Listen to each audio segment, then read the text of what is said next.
Yes, some value points from the story Lost Spring, the stories of stolen childhood. So here, number one, the author meets with Sahib. So Anees Chung, the author of the story Lost Spring, she saw Sahib every morning. She would always find him searching for something in a heap of garbage. One morning, she asked him why he did all that. He replied that he had nothing else to do. She suggested him to go to school, but he expressed his inability to do as there was no school in his neighborhood. So when she told him that she was going to start a school, Sahib was very happy. He said that he would go to her school, but actually the author had no such intention to start a school. Sahib's full name was Sahib-e-Alam, which means the Lord of the universe. But ironically, the poor boy was destined to wander on roads along with other boys like him, like poor and barefoot. So his companions, the author talked to Sahib's companion and learned that most of them stayed barefoot out of tradition and not because of poverty. But the author did not seem to agree with them. In her opinion, a perpetual state of poverty was the real cause. So children, there in the story, the author asked the boy, like, why were they barefoot? The given reason was that it was a tradition in their family not to wear the slippers. But actually, the root cause of not wearing slippers was poverty, not the tradition. Right? Some other children were lucky as their prayer to get shoes was granted, but the rag pickers remained barefoot. So which children have been termed as luckier here? The ones who were able to get the slippers or shoes. So then the author talks about Simapuri. So there, the rag pickers lived in Simapuri, which was an area very close to Delhi. So Simapuri was on the periphery of Delhi. Periphery means at the outskirts of Delhi. You can say like near Delhi. But there is a lot of difference between the two. So metaphorically, basically, literally, Simapuri is at the periphery of Delhi, but metaphorically, it was far, far away from Delhi. What does it mean? Like, though it was very near to Delhi, but if we talk about the lifestyle, standard of life, and the other living conditions, then Simapuri was a miserable condition to live. Right? So like most other families of the rag pickers, Sahib's family too had other families of the rag pickers. Sahib's family too had come from Bangladesh in 1971. They came there because their homes and fields were destroyed by storms and they had nothing left to live on and survive. So got it? So this Sahib-e-Alam with his family had come to this place in 1971. Because in Bangladesh, their homes and fields were destroyed by storms. There were about 10,000 rag pickers in Simapuri living in mud structures with roofs of tin and tarpaulin. The area lacked all civic amenities like sewage, running water. People had no identity, though they had ration cards. This enabled them to cast their votes and buy food. Okay, just a minute.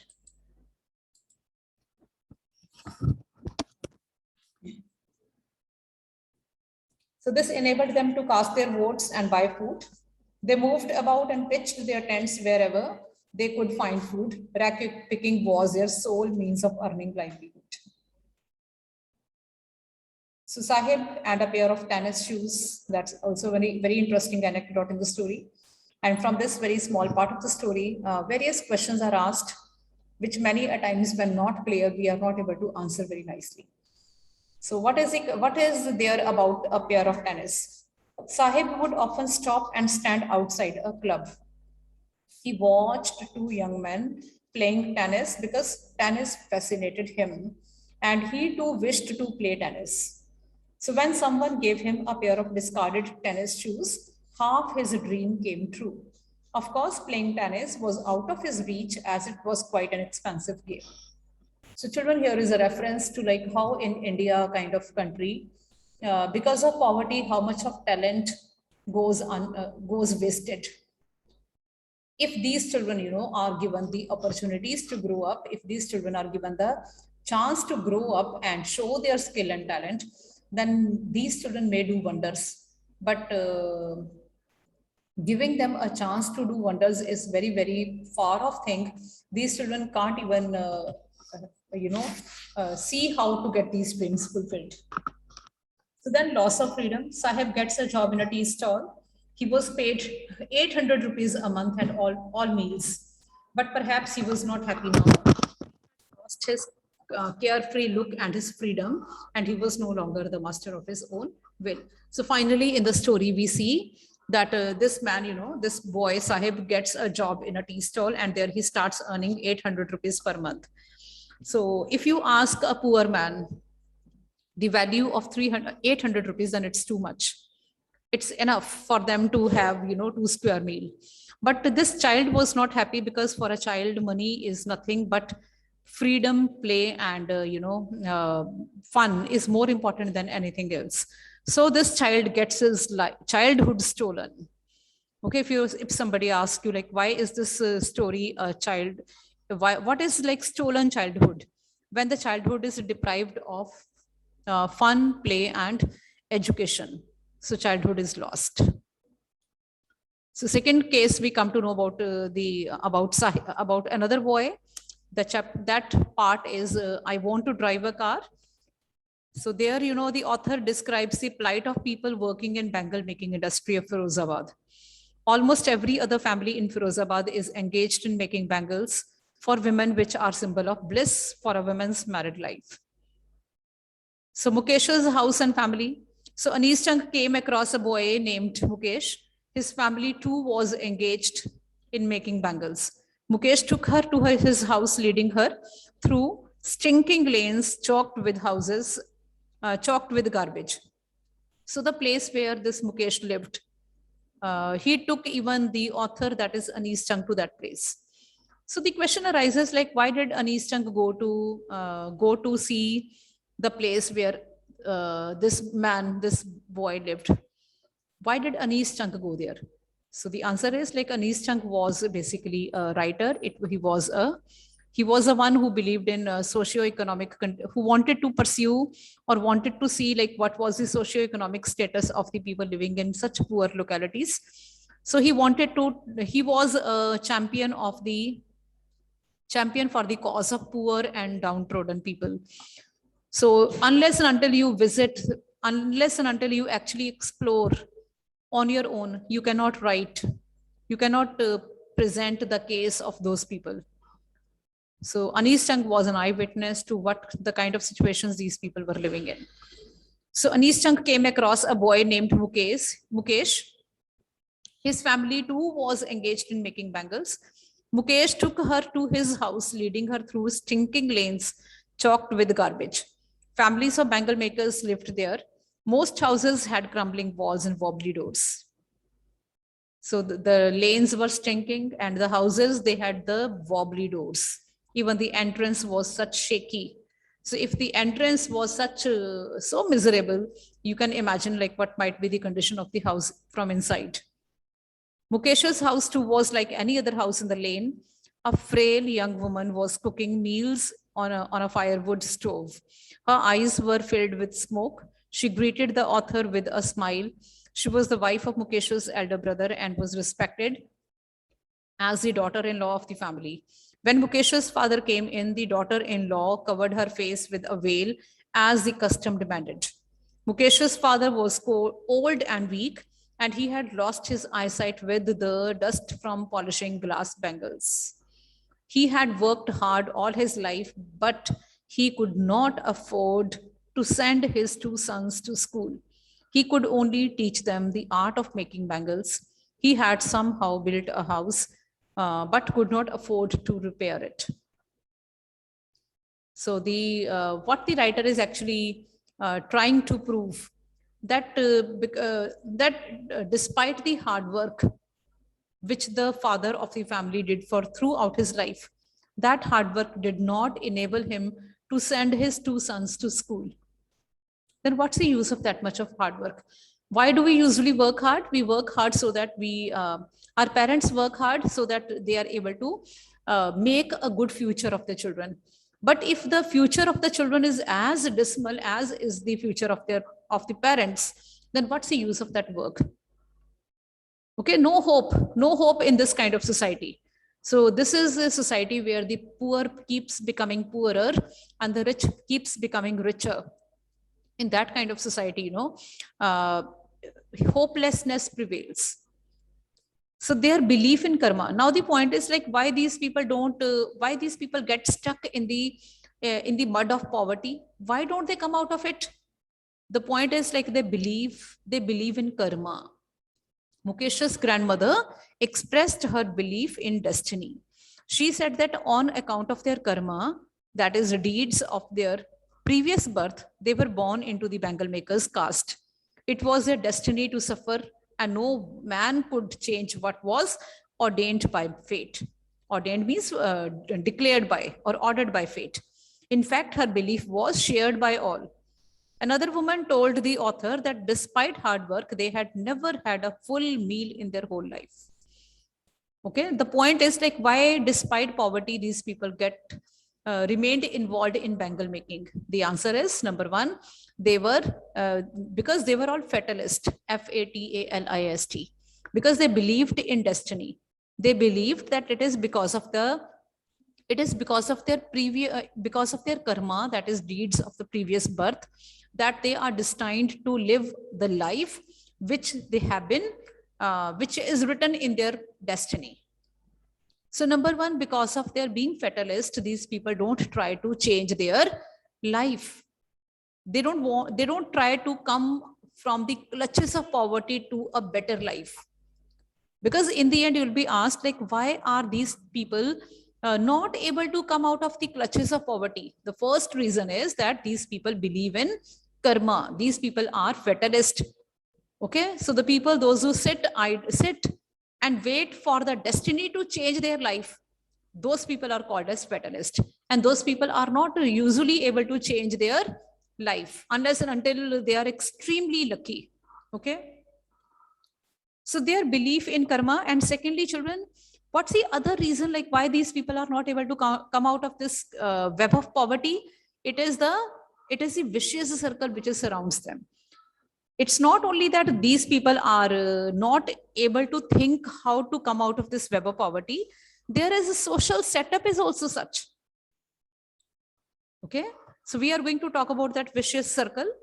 So bangles everywhere. See, the author could see bangles everywhere. She saw boys and girls sitting with parents before flickering oil lamps. The point is that bangle making was a very, very flourishing business. It's not that bangles were made only in limited quantity. Like all around in Firozabad, wherever you would see, like you'll see the bangles all around. Even the children, small children were sitting around around these furnaces. The author learned that they welded pieces of colored glass. Their eyes had got used to darkness and they lost their eyesight before they were adults. So at home, families worked hard all day before furnaces with high temperature. All the operations of bangle making would lead them to blindness. So these people knew this, that by the time they would become adults, by the time they would be, able to come out of their, main part of life, they would become blind because of this bangle making industry. Yet they made no efforts to come out of this life. Already we have discussed like why were these people not able to come out of the web of poverty? First reason is they were fatalist. What's the second reason? It is a vicious circle of the society. Generation after generation, families of bangle makers have been engaged in making bangles. They live in poverty, they work hard and die in poverty. Nothing has changed with the passage of time. They find themselves in the clutches of middlemen and moneylenders. The police and the administration do not help them. If they try to get out of the vicious circle, they are in trouble. The police beats them and put them in jail. So what was a vicious circle? The vicious circle formed by the middlemen, landlords, police and administrators. So they all have formed a vicious circle, and that vicious circle is difficult for these poor and helpless people to break. So if anyone from bangle makers tries to break that vicious circle, I mean, if any bangle maker tries to leave bangle making industry by hook or by crook, then that person is always in a trouble and is always pulled back in the same profession. Means that person who wants to change the profession from bangle making to something else, that person is dragged back. Or maybe if somebody tries to go for justice, then that person is beaten by police or somebody else. So there is no unity among the bangle makers. Why is there no unity? Because no union is there. If anyone tries to form a union, those people or that person is beaten up. So Mukesh's dream, then what Mukesh actually wants to be? He wants to be it's not easy for bangle maker to do something different. The stigma of his caste always goes with him. But Mukesh wants to be a motor mechanic. He wants to learn this work at a garage far away from home. He wants to be the master of his own will. So Mukesh is different from Sahib because he has a dream. Sahib did not have any dream. Sahib was happy being a rack picker. And when he found a job in a tea stall, then he was like unhappy because he had lost the freedom. Because he started doing something which he never wanted. But Mukesh has a dream. He wants to be a motor mechanic.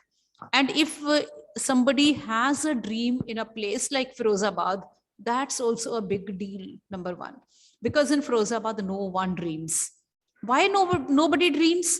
Nobody dreams because the poverty, the hard work of day in and day out, it has almost numbed their consciousness. The hard work of day in and day out has made them disabled them from thinking. They cannot even think about doing anything else except what we say, like just doing what is being asked them to be done.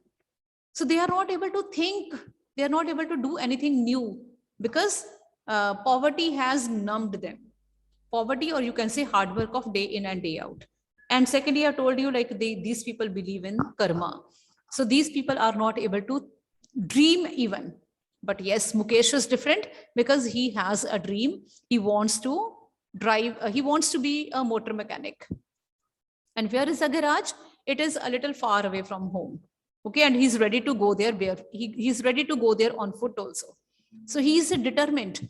So that's how this Mukesh is, a determined and a better boy than Sahib. Okay, he has a dream. So in the end, there is a line like few planes fly over Firozabad. So Firozabad is a place where no one dreams.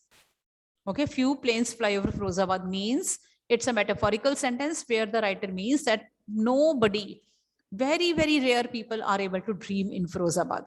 And Mukesh is one such fellow. Okay, even dreaming is a big thing over here. Okay, now let us discuss one extract and maybe I'll send you the MCQs of this very chapter today. Okay, so daily I'll be sending you 2 or 3 chapters MCQs. You people go through that. So the point is like I'll be speaking a short passage.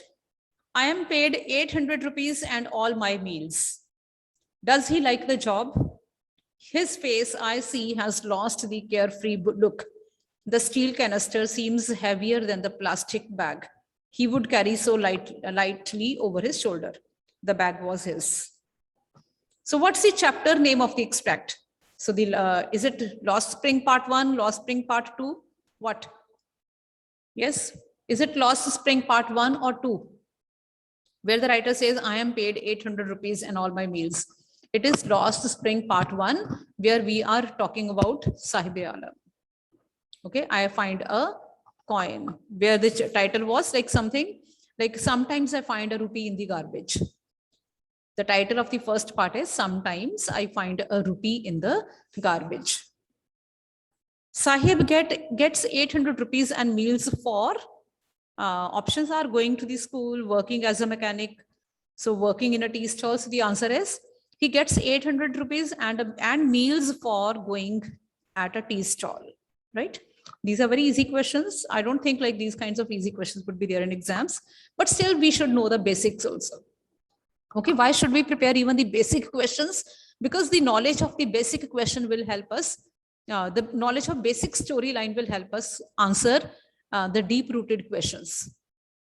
Okay, when you know the basic, when you know the story, when you understand the story, then you will be able to answer or tackle any sort of MCQ in the paper.